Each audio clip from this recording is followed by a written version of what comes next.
តោះបងប្អូនឥឡូវយើងទៅមើលរឿងនិទានស្នេហ៍កាកៃម្ដងអ្នកនរគ្នាគឺទៅមាន fan ជាច្រើនដែលទស្សនាតាក់ទងជាមួយរឿងភាពមួយនេះហើយគឺតឹងចិត្តតឹងទ្រង់ខ្លាំងមែនតើសូមតែខ្ញុំក៏តឹងទ្រង់ដែរនិយាយមែននិយាយអារម្មណ៍ពិតនិយាយមែនអ្នកនរគ្នាពេលដែលខ្ញុំកំពុងតែមើលរឿងនឹងប្រើខ្ញុំសឹងថាសូមអ្នកនិពន្ធចូលទៅជំនួសតួអង្គកណ្ឌិកាម្ដងអ្នកនរគ្នាដើម្បីទៅនិយាយការពិតបកស្រាយការពិតកុំឲ្យអ្នកមើលពីតឹងទ្រង់ពេកលក្ខណៈថាមិនដឹងថាអ្នកនិពន្ធនឹងគាត់គិតអីអញ្ចឹងបងប្អូនឃើញហើយក្នុងភាពបន្តនេះយើងឃើញថាគ្រុឌកំពុងតែត្រូវបានព្រះអង្គម្ចាស់ព្យាយាមធ្វើដើម្បីឲ្យគ្រុឌនឹងស្លាប់អ្នកនរគ្នាចឹងអ្នកនរគ្នាបានចាប់អារម្មណ៍នៅក្នុងភាគទី49វិញគឺព្រះអង្គម្ចាស់កំពុងតែយកធ្នូដើម្បីបំរុងទៅកាន់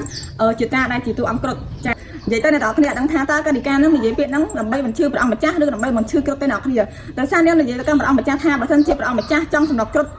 ក៏សម្រាប់ចុះព្រោះខ្ញុំម្ចាស់ពិតជាចង់ឃើញគ្រុឌស្លាប់នៅមុខខ្ញុំម្ចាស់ផ្ទាល់ភ្នែកខ្លាំងមែនតើនិ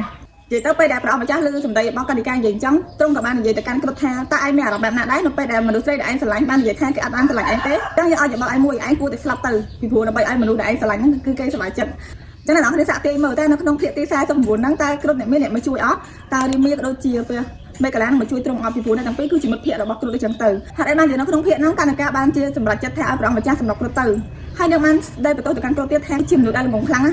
គាត់ខំបោកប្រាស់ទំនុកចិត្តប៉ុណ្ណឹងហើយនៅតែទៀមទាស្នេហ៍ស្មោះជាមួយគាត់ទៀតតែតាមពិតទៅកណ្ឌិកាគឺស្រឡាញ់ជាតាខ្លាំងមែនតើអ្នកនរគ្នាគឺស្រឡាញ់ទីពីចិត្តប៉ុន្តែសារគណៈពេលហ្នឹងគឺនាងអាចសម្ដែងអារម្មណ៍មួយថាស្រឡាញ់បានទេអញ្ចឹងតើចុងក្រោយគ្រុឌនឹងទទួលបែបណាអ្នកនរគ្នាតើកណ្ឌិកាឬជាព្រះអង្គម្ចាស់ចាត់ការទៅលើគ្រុឌឬក៏មានអ្នកមកជួយគ្រុឌ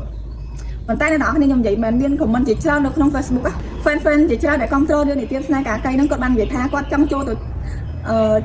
ធ្វើជាតួជំនួសជាទៅគាត់ចង់ចូលទៅសម្ដែងនៅក្នុងនឹងម្ដងលក្ខណៈថាទៅចង់ទៅចាត់ការជាមួយគុណធៀមក៏ដូចជាកណ្ឌិកាបងប្អូនអញ្ចឹងខ្ញុំមកនិយាយតិចសម្រាប់រឿងនិទានស្នេហ៍កាកៃមាន fan ជាច្រើនដែល comment ក៏ដូចជា reaction ទៅលើរឿងខ្លាំងមែនតើពាក់ព័ន្ធជាមួយនឹងតួអង្គកណ្ឌិកាហើយនិងតួអង្គគ្រុឌនិយាយទៅតួអង្គទាំងអស់គឺប្រកែកសម្ដែងខ្លាំងមែនតើប៉ុន្តែអ្វីដែលគេកំពុងតែចាប់អារម្មណ៍យ៉ាងទៅគឺតួអង្គគុណធៀមគេហៅថាសនាមថាក្រញ៉ាញ់ដោយសារតែតួអង្គគុណធៀមហ្នឹងបានចាក់លុកដូចជានិយាយធ្វើឲ្យព្រះអង្គម្ចាស់ជឿអ្វីដែលគាត់និយាយទៅគឺព្រះអង្គម្ចាស់ធ្វើតាមអ្នកគ្នាអញ្ចឹងម្នាក់កំពុងនិយាយថាហេតុអីបានជាព្រះអង្គម្ចាស់ក្នុងរឿងហ្នឹងដើរតួល្ងងម៉េះ